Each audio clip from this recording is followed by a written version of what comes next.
అధినేత Chandrababu Naidu Anakapalli TDP MP అభ్యర్థిగా తమకు ఒక అవకాశం ఇస్తే తానేంటో నిరూపించుకుంటానని టీడీపీ యువ నాయకులు ఆడారి కిషోర్ కుమార్ స్థానిక వైఎంఏఏ హాల్లో ఏర్పాటు చేసిన మీడియా సమావేశంలో వెల్లడించారు. ఈ సందర్భంగా ఆయన మీడియాతో మాట్లాడుతూ ఢిల్లీ నుంచి గల్లీ దాకా అనేక సమస్యలపై పోరాడేనని, అలాగే సమైక్య ఆంధ్ర ఉద్యమంతో పాటు అనేక ఉద్యమాల్లో కీలక పాత్ర పోషించాలని పేర్కొన్నారు.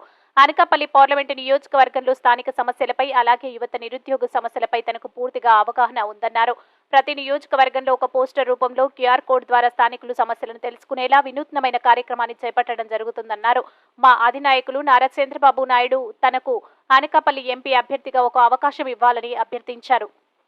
కోసం పోరాటం చేసినటువంటి ఉద్యోగస్తులు, ఉపాధ్యాయులకు సంబంధించిన ఇష్యూస్ పై పెద్ద ఎత్తున పోరాటాలు చేసి ఈ మధ్యకాలంలో కొప్పగా డిఈఓ కార్యాలయం దగ్గర మరి ఎస్ఎస్ఏ ఉద్యోగస్తులు మరి వాసుదేవరావు అని చెప్పని నాగులాపల్లి మునపాకు సంబంధించిన ఒక వ్యక్తి చనిపోతూ కూడా దానికి ఒక కాంపన్సేషన్ ఇప్పించడంలో క్రియాశీలక భూమికి పోషించడం కాకుండా ఆ యొక్క ఉద్యోగస్తుల తరఫున నిలబడి వారి యొక్క భరోసా కోసం కూడా మాట్లాడినటువంటి వాస్తవ విషయాలు మీ అందరికీ తెలిసిందే.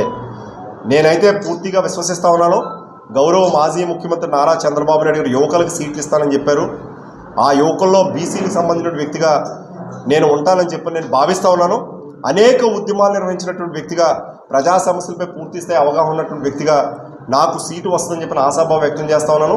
మీ మీడియా ద్వారా కూడా దయచేసి నా యొక్క అభ్యర్థిత్వాన్ని మీరు బలపరచాల్సిందిగా కోరుతూ ఉన్నాను అని చెప్పి కోరుతున్నాను. మీరు అనుకోవచ్చు, మరి ఆల్రెడీ మీ సామాజిక వర్గానికి సంబంధించిన వ్యక్తికే ఇక్కడ జనసేన కోటలో ఒక సీట్ ఇచ్చారు కదా, మీకు ఇస్తారా ఇవ్వరా అని చెప్పని మీరు అడగవచ్చు. దయచేసి కమ్యూనిటీలో పుట్టాను కాబట్టి, పెరిగాను కాబట్టి, కానీ అన్ని కమ్యూనిటీస్ కూడా ఇంపార్టెంట్ అని చెప్పని పెరిగినటువంటి నన్ను కన్సిడరేషన్ చేయమని చెప్పి నేను ప్రధానంగా కోరుతా ఉన్నాను. ఎందుకంటే నాకు స్టూడెంట్ లీడర్ బ్యాక్గ్రౌండ్ ఉంది, సమస్యలపై పూర్తి స్థాయి అవగాహన ఉంది.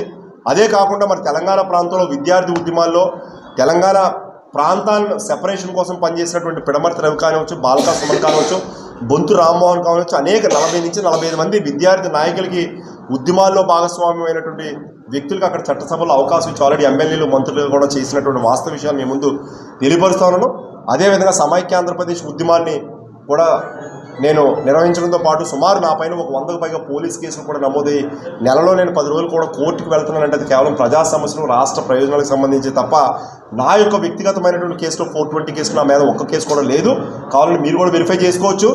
రెండోది, 4 ఎస్టేట్స్లో పొలిటికల్ సిస్టమ్, జ్యుడిషియరీ, అట్లాగే మరి మీడియా కూడా ఒక 4th ఎస్టేట్స్లో భాగంగా ఒకటి ఉంది, అడ్మినిస్ట్రేషన్ కూడా. ఈ 4 ఎస్టేట్స్లో భాగమైనటువంటి మీడియా కూడా దయచేసి మీరు ఈ సమాజానికి ఎలాంటి వ్యక్తులు ఉంటే బాగుంటుందనే ఒక ఆలోచన కనుక మీలాంటి వాళ్ళు రేకెత్తిస్తే ఖచ్చితంగా నేను అనకాపల్లి పార్లమెంట్ కాన్స్టిట్యున్సీని భారతదేశంలోనే అగ్రగామిగా నిలబెట్టడం కోసం పూర్తి స్థాయి ప్రయత్నాలు చేయడానికి వెనకంచి వేయను. ఎందుకంటే ఇప్పటికే నాకు రాష్ట్ర ప్రభుత్వంలో ఉన్నటువంటి పనిచేసేటువంటి పెద్దలతో కానీ కేంద్రంలో ఉన్నటువంటి నాకు ఉన్నటువంటి సత్సంబంధం ద్వారా అనకాపల్లి ప్రాంత సమస్యలపై నాకు పూర్తి స్థాయి అవగాహన కూలంకషంగా ఉంది. ఈ మధ్యకాలంలో మీ అందరికీ తెలుసు, మరి అనకాపల్లి నియోజకవర్గ ప్రజలకు ఏం కావాలి, మీ సమస్యలు ఏంటి, పరిష్కార మార్గాలు త్వరలో అని చెప్పి ఈ యొక్క పోస్టర్స్ ప్రతి నియోజకవర్గంలో కూడా మేము అంటించడం 5000 పోస్టర్ల పైగా అంటించడం జరిగింది. 1216 సమస్యలు ఇప్పటికే మా వద్దకు రావడం జరిగింది. ఎవరైనా ఎక్కడున్నటువంటి వ్యక్తులు కూడా ఈ యొక్క స్కాన్ కనుక మీ ఫోన్లో కనుక ఇమీడియట్గా స్కాన్ చేసినట్లయితే మీ పేరు, ఫోన్ నెంబర్ అందులో అప్లోడ్ అవుతుంది. ఇమీడియట్గా అప్లోడ్ అయిన వెంటనే మీకు ఉన్న సమస్య ఏంటని చెప్పిన అక్కడ కనుక మీరు కనుక పెట్టినట్టయితే ఆ సమస్య మా దగ్గరికి వస్తుంది. ఇప్పటివరకు మాకు వచ్చినటువంటి సమస్యలు నిరుద్యోగుల యొక్క సమస్యలు, ITI 10th class, intermediate, BCom, BSc, BTech complete చేసినట్టు చాలామంది యువకులకు ఉద్యోగ అవకాశాలు లేవని చెప్పన్నారు. వాళ్ళందరి యొక్క సమస్యలు కూడా మా యొక్క పోర్టల్లో డౌన్లోడ్ అవ్వడం జరిగింది. వాళ్ళందరి కోసం ఖచ్చితంగా ఇక్కడ పెద్ద ఎత్తున జాబ్ మేళ నాకు ఉన్నటువంటి కాంటాక్ట్స్తో హైదరాబాద్, బెంగళూరు, ఢిల్లీలో ఉన్నటువంటి కార్పొరేట్ కంపెనీ CEOలతో మాట్లాడి ఈ ప్రాంతంలో పూర్తి స్థాయిలో గ్రామాల్లో, మండల స్థాయిలో నాకు ఉన్నటువంటి కేడర్తో పాటు తెలుగుదేశం పార్టీ కూడా పెద్ద స్థాయిలో నేను అన్ని కార్యక్రమాల్లో కూడా పూర్తి స్థాయిలో నిమగ్నమై ఉన్నాను కనుక నాకు ఒక అవకాశం ఇవ్వాలని చెప్పని నేను మీ యొక్క పత్రికా విలేకరుల సమావేశం ద్వారా కోరుతా ఉన్నాను.